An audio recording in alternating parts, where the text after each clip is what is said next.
Sabadi, hello. My name is Bunmar. I am from Udomsai Province,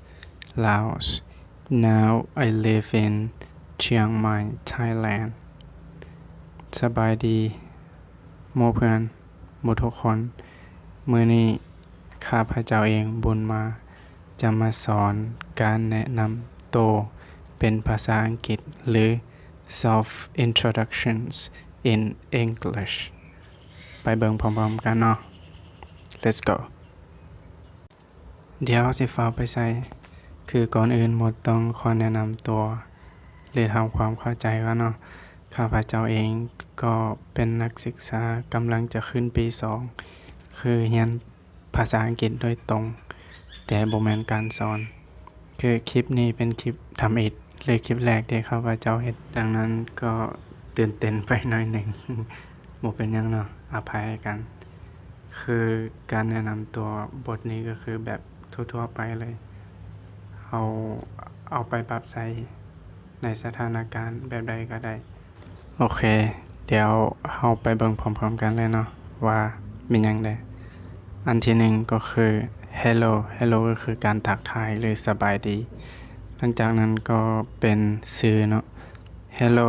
my name's Bunma my name is Bunma สบายดีค่อยชื่อบุญมา hello my name's Bunma สบายดีค่อยชื่อบุญมาแล้วก็อายุ I am 20 years old I am 26 years old I am 16 years old I am 20 years old ใส่ตามอายุของตัวเองไปเลยเนาะออกเสียงให้มันชัดเจนต้องออกเสียงให้มันชัดเจนเด้อฝึกไปเรื่อยๆแล้วต่อไปเบิ่งประโยคต่อไปว่ามีหยังคือ I like watching movies I like watching movies I like watching movies ค่อยมักเบิ่งหนังเรื่องหรือละคร I like action movies แล้วแต่เนาะใส่สิ่งที่ตัวเองมักก็ประโยคต่อไปก็คือ I live in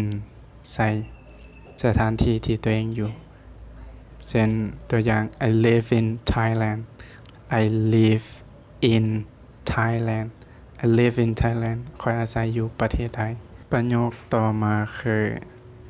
I play football I play football ค่อยลินเตะบอล I play football หรือ soccer อเมริกาเขาจะเอิ้น soccer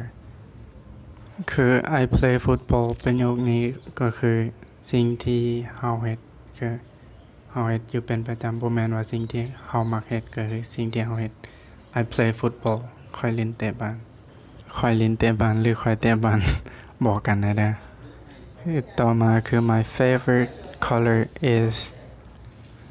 ต่อไปเราจะลองมาฟังการออกเสียงคำว่า favorite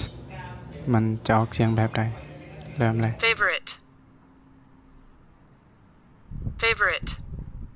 favorite ประโยคนี้ก็คือการบอกสิ่งที่ตัวเองมักที่สุดบ่ว่าจะเป็นสีเป็นอาหารเป็นอะไรก็แล้วแต่จะเป็นเพลงเลยยังก็แล้วแต่ต้องใส่ my favorite my favorite color is มักสีใดก็ใส่สีนั้นเลยประโยคนี้หมายถึงสีที่ข้อยมักที่สุดคือสีแดง my favorite color is red My favorite color is blue, brown, yellow, green แล้วแต่เนาะมักสีใดก็ใส่สีนั้นไปเลย